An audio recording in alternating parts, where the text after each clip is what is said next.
बच्चों आज हम लोग एक नया चैप्टर स्टार्ट कर रहे हैं जिसका नाम है इलास्टिसिटी। इलास्टिसिटी यानी कि प्रत्यास्थता। तो सबसे पहले हम लोग इसकी यूनिट का नाम जानते हैं। बच्चों यूनिट का नाम जानने से पहले आपको ये बात तो पता ही है, ये सारे लेक्चर्स आपको हमारी यूट्यूब चैनल लूप एकेडमी पर प्रोवाइड कराए जा रहे हैं जो कि फ्री ऑफ कॉस्ट हैं। यहाँ पर आपको फिजिक्स और केमिस्ट्री की रेगुलर क्लासेस दी जा रही हैं, है ना। और आज हम लोग पढ़ रहे हैं unit properties of bulk matters का चैप्टर इलास्टिसिटी। बच्चों ये 11th क्लास की फिजिक्स में एक यूनिट है ना, प्रॉपर्टीज ऑफ बल्क मैटर्स, या हिंदी में कहें तो स्थूल द्रव के गुण, इस टाइप से है ना। और चैप्टर का नाम है इलास्टिसिटी। इलास्टिसिटी को हिंदी में कहते हैं प्रत्यास्थता। बच्चों आगे के आने वाले कुछ वीडियोस हम लोग इसी चैप्टर में कवर करेंगे। इस आगे वाले कुछ वीडियोस में हम लोग यही वाला चैप्टर अपना कवर करेंगे। आई मीन टू से कि हम लोग इसी के ऊपर कुछ लेक्चर्स आपको प्रोवाइड कराएंगे। आज इस चैप्टर का पहला लेक्चर है, तो हम लोग समझते हैं कि आखिरकार इलास्टिसिटी क्या होती है, प्रत्यास्थता क्या होती है। तो बच्चों आपने देखा होगा कि कई मैटर्स ऐसे हैं, मतलब कई ऑब्जेक्ट्स ऐसे हैं जो जिन्हें अगर खींचा जाए और खींचने के बाद अगर छोड़ दिया जाए तो वो वापस अपनी ही शेप में आ जाते हैं। एग्जाम्पल के लिए मैं आपको दिखाता हूँ, जैसे कि ये एक रबर बैंड है। बच्चों आप देख पा रहे हैं ना, ये रबर बैंड है। इसको चाहे मैं कितना भी ऐसे खींचूं और जैसे ही मैं इसको छोड़ता हूँ ये अपनी पहले वाली पोजीशन में आ जाता है, इसकी पहले वाली शेप बनी रहती है। तो इसी को बच्चों इलास्टिसिटी कहते हैं। ये एक सरल भाषा में मैंने आपको बता दिया कि इलास्टिसिटी क्या होता है, कि आपने किसी भी रबर बैंड को खींचा और उसको इस तरीके से छोड़ा तो वो दोबारा अपनी ही शेप में आ जाए, तो वो होती है इलास्टिसिटी। ठीक है ना। अब हम लोग आगे अपने टॉपिक पे आते हैं कि आखिरकार इस चैप्टर इलास्टिसिटी में हम लोग किन किन बातों को देखेंगे, समझेंगे, जानेंगे। तो इलास्टिसिटी में हम लोग सबसे पहले देखेंगे इलास्टिक बिहेवियर। इलास्टिक बिहेवियर यानी कि प्रत्यास्थता का कैसा बिहेवियर होता है, कैसे उसकी इलास्टिसिटी होती है। ठीक। नेक्स्ट टॉपिक है हमारा stress strain and Hooke's law. बच्चों हुक ने एक लॉ दिया था जो होता है E इज इक्वल टू प्रतिबल अपॉन विकृति, है ना। ये प्रतिबल अपॉन विकृति क्या है बच्चों? प्रतिबल को हम लोग कहते हैं स्ट्रेस और विकृति को कहते हैं स्ट्रेन। यही हुक्स लॉ है। इसके बारे में भी हम लोग अभी चर्चा करेंगे, इस वीडियो में नहीं तो अगले वीडियो में ज़रूर करेंगे, है ना। पहले हम लोग समझते हैं कि चैप्टर में हम लोग और क्या क्या चीज़ें पढ़ने वाले हैं।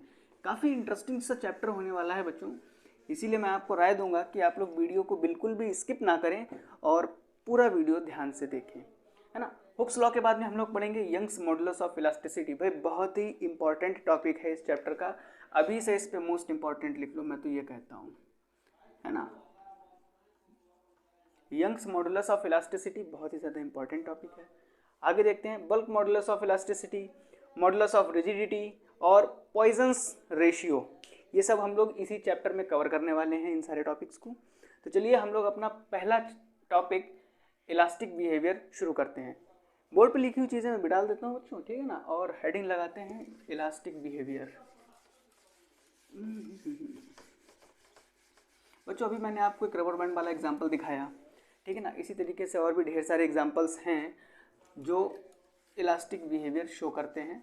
सबका अलग अलग बिहेवियर है ना। किसी की इलास्टिसिटी ज़्यादा है, किसी की इलास्टिसिटी कम है। तो अभी हम लोग इसी सारी चीज़ों को समझेंगे। तो हम लोग हेडिंग लगा लेते हैं इलास्टिक बिहेवियर।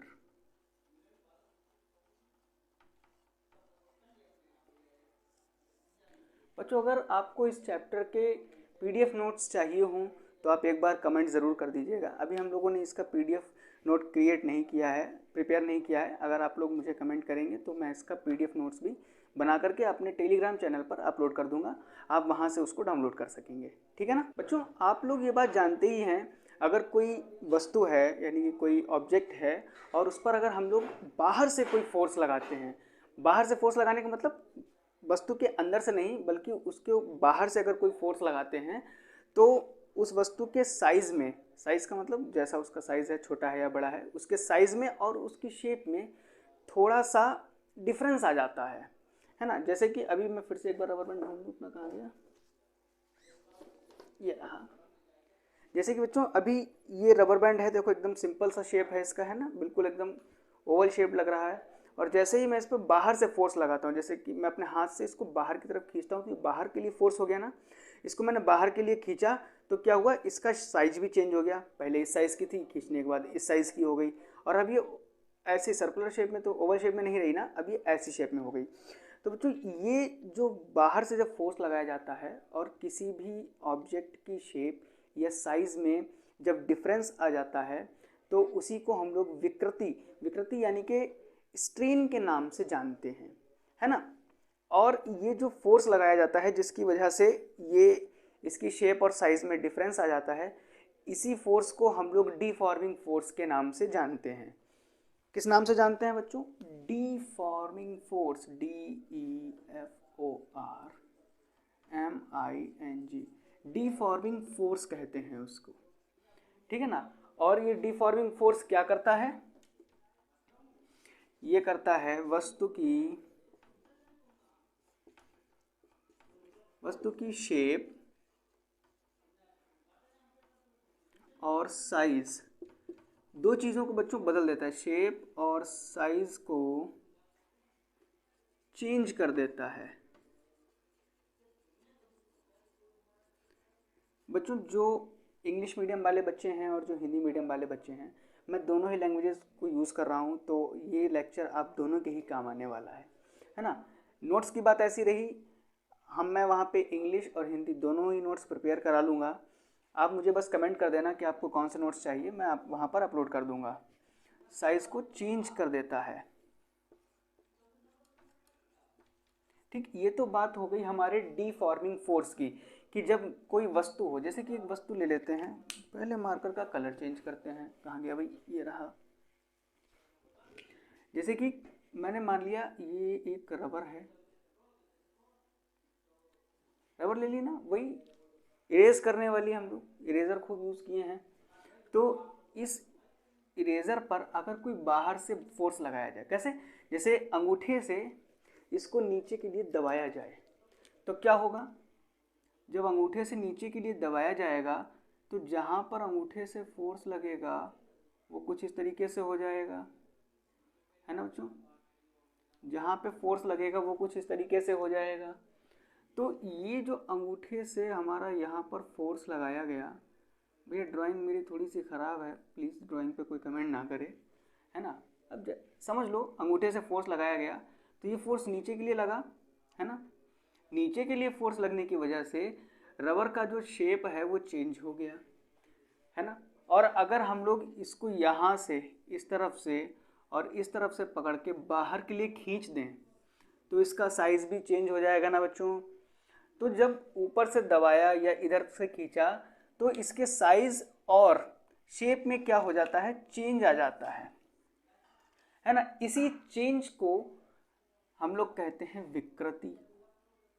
भाई विकृति हो गई ना, स्ट्रेन आ गया, पहले शेप नॉर्मल थी, अब शेप कैसी भी खींच के पता चले ऐसे वैसे कुछ हो गई टेढ़ी मेढ़ी सी, है ना।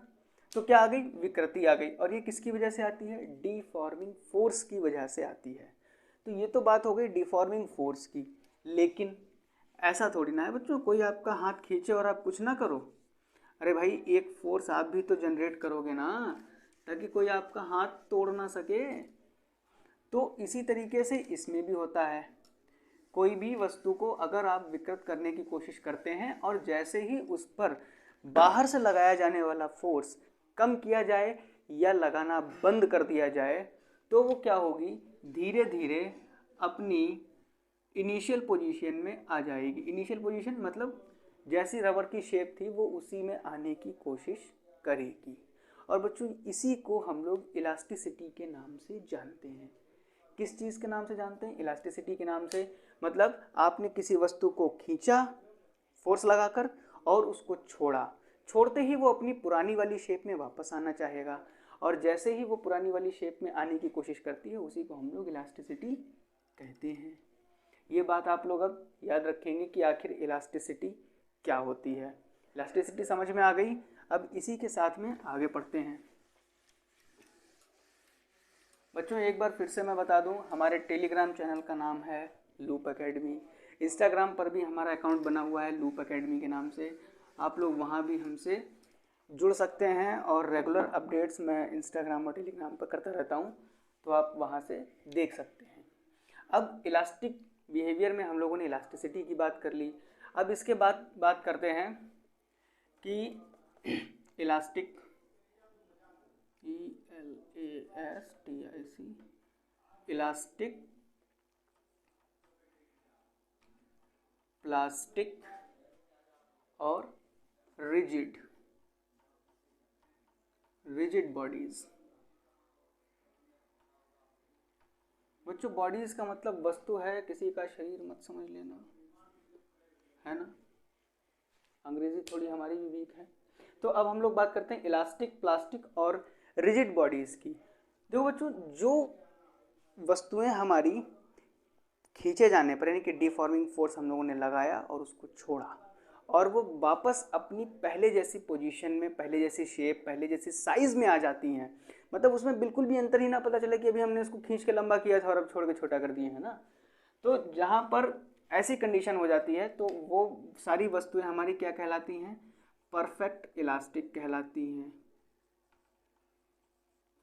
परफेक्ट इलास्टिक कहलाती हैं। कैसी वस्तुएं? कि जो बिल्कुल अपने पहले जैसी पोजीशन में आ जाए, पता ही ना चले कि इससे पहले इसको खींच तान के कुछ किया गया है ना, तो उसको कहते हैं परफेक्ट इलास्टिक। फिर दूसरी बात आ जाती है कि फिर प्लास्टिक बॉडीज़ क्या हैं।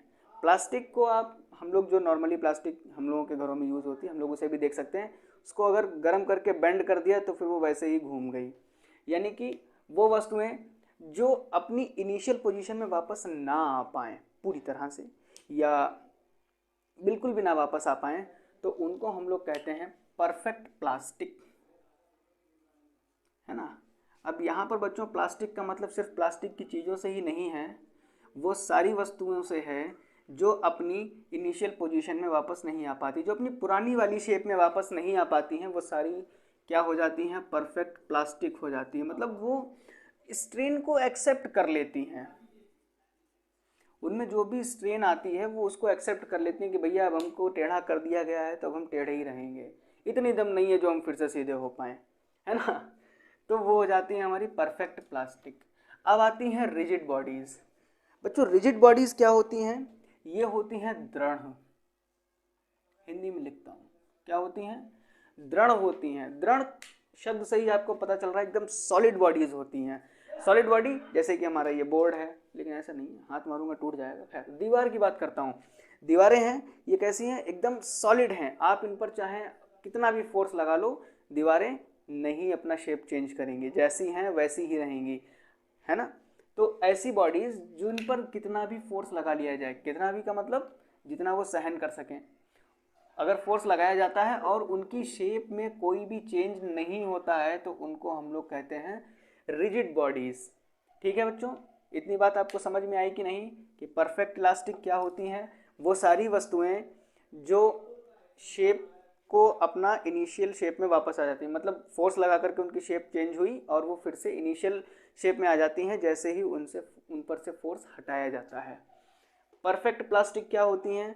वो जो उस स्ट्रेन को एक्सेप्ट कर लेती हैं, वो जो उस विकृति को एक्सेप्ट कर लेती हैं कि हाँ भाई अब तो हम टेढ़े मेढ़े हो ही गए हैं, तो अब हम ऐसे ही जी लेंगे, लेकिन हम खुद को पुरानी वाली शेप में बिल्कुल भी नहीं करेंगे। तो ऐसी बॉडीज़ हमारी बोली जाती हैं परफेक्ट प्लास्टिक बॉडीज़। फिर आ जाती हैं रिजिड बॉडीज़, वो बॉडीज़ जिनमें कोई चेंज आता ही नहीं है। आप दीवार को धक्का मारो खूब ज़ोर से, क्या उनमें कोई चेंज आएगा? कोई चेंज नहीं आएगा, जैसी हैं वो वैसी ही बनी रहेंगी।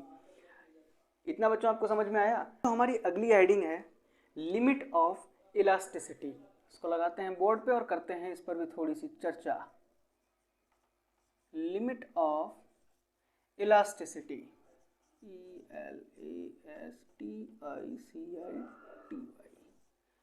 Limit of elasticity. हिंदी में कहें तो प्रत्यास्थता की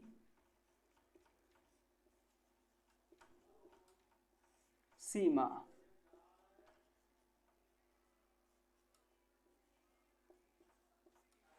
ठीक, हिंदी में कहें तो प्रत्यास्थता की सीमा और इंग्लिश में कहें तो लिमिट ऑफ इलास्टिसिटी। बच्चों अभी हम लोगों ने बात की थी कि इलास्टिसिटी क्या होती है।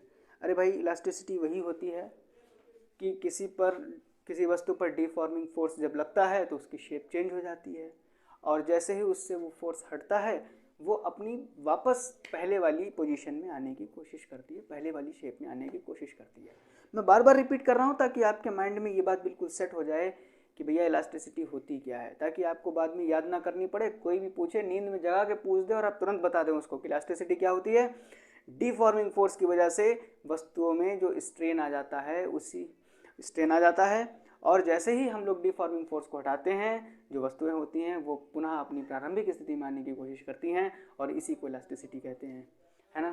खैर, हम लोग बात करते हैं लिमिट ऑफ इलास्टिसिटी की। तो बच्चों, जब इलास्टिसिटी में वापस वो अपनी शेप में आने की कोशिश करती है तो एक लिमिट होगी ना उसमें, कि इस लिमिट तक अगर हमको खींचा गया तो हम वापस आ जाएंगे, लेकिन अगर इससे ज़्यादा खींचा तो हम टूट जाएंगे, है ना। तो लिमिट ऑफ इलास्टिसिटी क्या कहेंगे? प्रत्यास्थता की सीमा। अब जैसे कि एक चीज़ मान लेते हैं कि ये कोई ऊपर सरफेस है ना, इस सरफेस से एक तार लटका हुआ है इस तरह से, और इस तार पर हम लोगों ने क्या किया, यहाँ पर भार लटका दिया है ना, कुछ भार लटका होगा 10-5 किलो का, और तार हल्का सा। तो जब ये वेट इस पर लटका हुआ है तो वेट फोर्स कहाँ लगाएगा? नीचे की तरफ, है ना, नीचे की तरफ भागेगा ना। नीचे की तरफ भागने पर क्या होगा कि ये तार सीधा हो जाएगा, है ना। अभी टेढ़ा मेढ़ा दिख रहा है यहाँ से, इस तरीके से बेचारे को पोलियो मार गया, लेकिन सॉरी, पोलियो नहीं मारा है बच्चों, तार टेढ़ा ही है। तो ये इस समय टेढ़ा मेढ़ा है, फोर्स बढ़ाया गया, ये नीचे आया, तो एक लिमिट में ही तो नीचे आया होगा। उसके बाद क्या होगा, हम फोर्स को बढ़ाते चले जाएंगे। पहले 10 किलो लगाया, ठीक, अब इसको बढ़ा दिया, क्या कर दिया, 10 की जगह 15 कर दिया, है ना। तो ये और ज़्यादा सीधा हो गया। 15 के बाद 16 कर दिया, 16 हटाया 17 किलो कर दिया, मतलब बढ़ाते चले गए, वेट को इंक्रीज करते चले गए। तो एक कंडीशन ऐसी आएगी कि ये जो तार है वो सीधा होना बंद हो जाएगा, है ना। एक कंडीशन ऐसी आएगी कि ये जो तार है वो सीधा होना बंद हो जाएगा और टूट जाएगा। तो टूटने से पहले, ठीक है ना, कि तार टूट ना पाए, तो टूटने से पहले तक ये जो अपने आप को स्टेबल रखने की कोशिश करेगा, बिल्कुल सीधा हो जाएगा, उसी को हम लोग कहते हैं प्रत्यास्थता की सीमा या लिमिट ऑफ इलास्टिसिटी। कि तार टूट ना पाए। माना यहाँ पर 17 किलो वजन लगाया, तार बिल्कुल सीधा हो गया, और जैसे ही हमने वेट हटाया तो तार वापस अपनी पोजीशन में जाने की कोशिश करेगा, मतलब फिर से वही टेढ़ा मेढ़ा बनने की कोशिश करेगा, ठीक है ना। लेकिन अगर इससे ज़्यादा वेट हमने इस पर टांग दिया और ये टूट गया तो फिर हमारी बात बनेगी ही नहीं ना। तो ये वेट लगाया गया और यही इसकी लिमिट हो जाएगी कि अगर इससे ज़्यादा वेट लगाया गया तो तार टूट जाएगा। जैसे इस वेट को हटाएंगे ये दोबारा अपनी शेप में आने की कोशिश करेगा। इसी को हम लोग लिमिट ऑफ इलास्टिसिटी कहते हैं। ठीक बच्चों, ये हो गया हमारी लिमिट ऑफ इलास्टिसिटी पर एक छोटा सा चर्चा। अब हम लोग अपनी अगली हेडिंग की तरफ बढ़ते हैं कि स्ट्रेन क्या होता है, स्ट्रेस क्या होता है, और हुक्स लॉ क्या होता है। तो बच्चों देखो, जो हुक्स लॉ है, जो अभी मैंने आपको लिख करके दिया था, वो होता है E इक्वल टू प्रतिबल अपॉन विकृति, है ना। प्रतिबल अपॉन विकृति, ये रिलेशन है किसके बीच में, स्ट्रेस और स्ट्रेन के बीच में रिलेशन है। ठीक, तो हम लोगों की अगली हेडिंग है स्ट्रेन,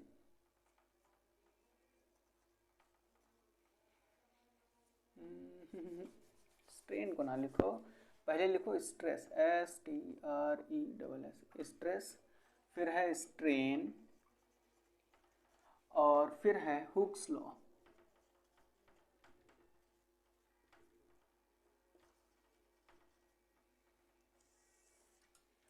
तो सबसे पहली हेडिंग हमारी है स्ट्रेस, कि आखिर स्ट्रेस क्या होता है।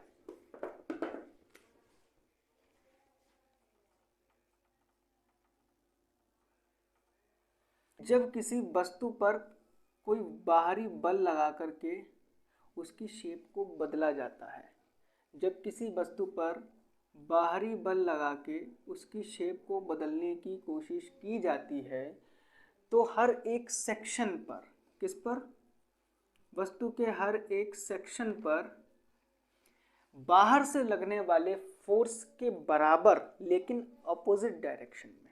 ध्यान से सुनेगा बच्चों कि बाहर से लगने वाले फोर्स के अपोजिट डायरेक्शन में वस्तु के हर एक सेक्शन पर एक फोर्स लगने लगता है। जैसे कि ये आ रहा है तो इस सेक्शन पे ये फोर्स लग गया, इस सेक्शन पे ये फोर्स लग गया, इस सेक्शन पे ये फोर्स लग गया, जो वस्तु को उसकी प्रारंभिक अवस्था में लाने की कोशिश करता है।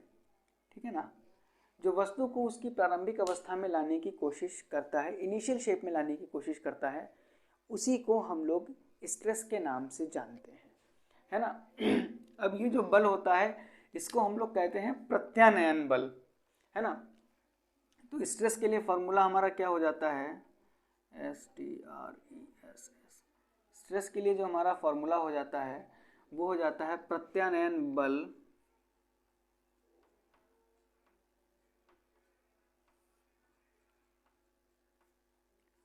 अपॉन क्षेत्रफल। क्षेत्रफल बच्चों किसका, अनुप्रस्थ काट का क्षेत्रफल, यानी कि ये हर एक सेक्शन पे जो फोर्स लग रहा है उसके अपोजिट जो फोर्स लग रहा है, इस एरिया को हम लोग कहेंगे इसका क्षेत्रफल, एकांक क्षेत्रफल। ठीक है ना। तो प्रत्यानयन बल को हम लोग F से लिखते हैं और क्षेत्रफल को हम लोग A से लिखते हैं।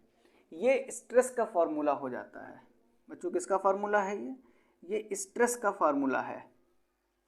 ठीक, अब बात करते हैं कि इसका मात्रक क्या होता है। तो भैया F अपॉन A, मैंने फॉर्मूले से मात्रक निकालना आपको बताया था कि F का मात्रक क्या होता है, न्यूटन, और A क्षेत्रफल का मात्रक क्या होता है, प्रति मीटर स्क्वायर। ये तो होता है, इसको ऊपर करके लिख लेते हैं तो क्या आ जाएगा, न्यूटन मीटर -2 इसकी पावर हो जाएगी, है ना। ये भी मात्रक है। अब अगर बात करें कि इसकी विमा क्या होगी, विमा का मतलब विमीय सूत्र इसका अगर हम लिखें तो क्या हो जाएगा, m l - 1 t - 2, है ना। m l - 1 t - 2 ये इसका विमीय सूत्र हो जाता है। किसका, स्ट्रेस का। अब आगे चलते हैं और स्ट्रेन की बात करते हैं। इसको इरेज करें और स्ट्रेन की बात करते हैं।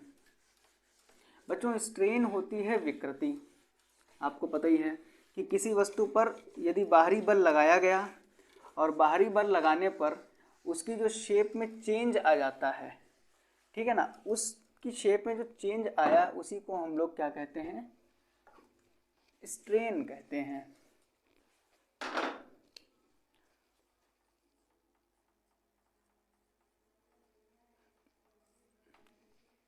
क्या हो जाएगी स्ट्रेन की डेफिनेशन, स्ट्रेन की डेफिनेशन हो जाएगी कि किसी वस्तु पर बल लगाने पर उसके प्रति एकांक क्षेत्रफल में होने वाले चेंज को, प्रति एकांक क्षेत्रफल मतलब यूनिट एरिया में होने वाले चेंज को हम लोग क्या कहते हैं, स्ट्रेन कहते हैं।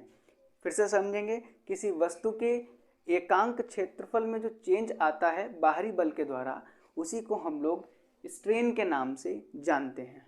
ठीक है ना। ये एक छोटा सा टॉपिक है स्ट्रेन का, इसको ख़त्म करें और हुक्स लॉ की तरफ बढ़ते हैं कि हुक्स लॉ आखिरकार क्या कहते हैं।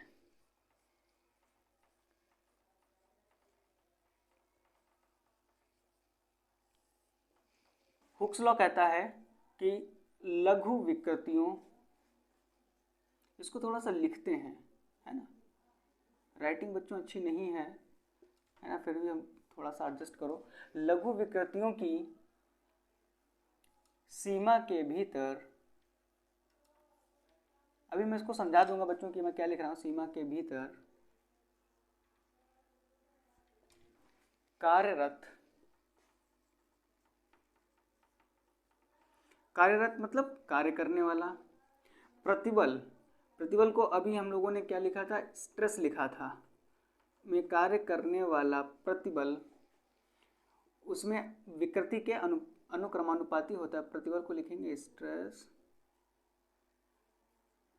विकृति के अनुक्रमानुपाती होता है। अभी विकृति किसकी, वस्तु में जो विकृति आ रही है बच्चा उसी की बात की जा रही है, में विकृति यानी कि स्ट्रेन के अनुक्रमानुपाती होता है।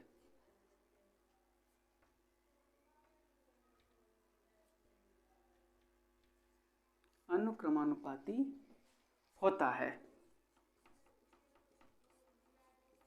अब जैसा कि इन्होंने कहा है, इसका फॉर्मूला और इस जो अनुक्रमानुपाती होता है इसी को हम लोग क्या कहते हैं, प्रत्यास्थता गुणांक कहते हैं, प्रत्यास्थता। और बच्चों ये हमेशा कांस्टेंट होता है। कांस्टेंट का मतलब कि स्ट्रेस और स्ट्रेन कांस्टेंट है, ठीक है ना, उल्टा बोल गया।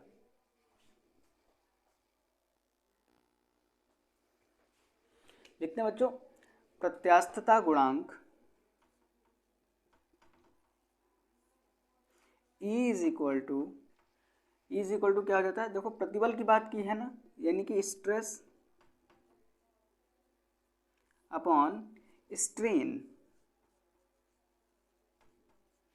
और यही है हमारा प्रत्यास्थता गुणांक या हुक का नियम जो कह लो, है ना।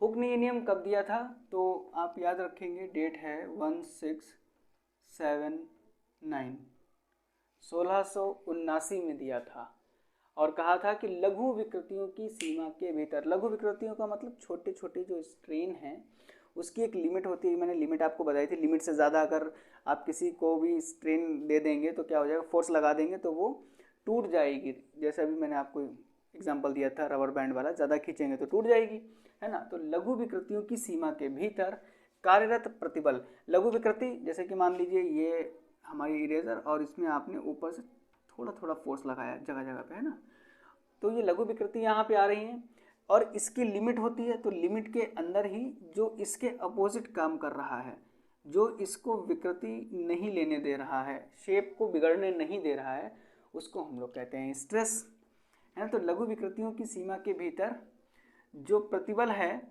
वो स्ट्रेन के अनुक्रमानुपाती होता है, मतलब जितनी विकृति स्ट्रेन लगेगी उतना ही नीचे से स्ट्रेस भी लगेगा, है ना। इसीलिए मैंने कहा कि ये कैसे हो जाते हैं, कांस्टेंट भी हो जाएंगे, है ना, कि जितना ऊपर से फोर्स लग रहा है उतना ही फोर्स हमारी वस्तु भी लगा रही है ताकि उसको विकृति ना सहनी पड़े, ठीक है। और यही प्रत्यास्थता गुणांक ई बोला जाता है, इसको ई से डिनोट करते हैं, और ये होता है स्ट्रेस अपॉन स्ट्रेन। हिंदी में भी मैं लिख दूँ इसको, तो स्ट्रेस का मतलब होता है प्रतिबल, यानी कि ई इज इक्वल टू प्रतिबल अपॉन विकृति। बच्चों आज की क्लास को हम लोग बहुत ज़्यादा लंबा नहीं करेंगे, बहुत ज़्यादा डिटेल में आज हम लोगों ने नहीं पढ़ा है इसको, है ना। सिर्फ मैंने आपको आज इसका इंट्रोडक्शन दिया है कि प्रॉपर्टीज़ ऑफ बल्क मैटर की यूनिट में हम लोग पहला चैप्टर पढ़ रहे हैं इलास्टिसिटी, जिसमें हम लोगों ने पढ़ा कि इलास्टिक बिहेवियर क्या होता है, स्ट्रेन क्या होता है, स्ट्रेस क्या होता है, लिमिट ऑफ इलास्टिसिटी क्या होती है, और हुक्स लॉ को भी हम लोगों ने समझा। अगर बच्चों इसमें आपको कोई भी दिक्कत आ रही हो तो आप लोग मुझे कमेंट कर सकते हैं, मैं कोशिश करूंगा कि अगले वीडियो में मैं इसको और भी अच्छे से डिटेल में आपको समझा सकूं। मिलते हैं अगले वीडियो में, इसी के आगे के अगले लेक्चर में, इसी चैप्टर का अगला लेक्चर हम लोग डिस्कस करेंगे।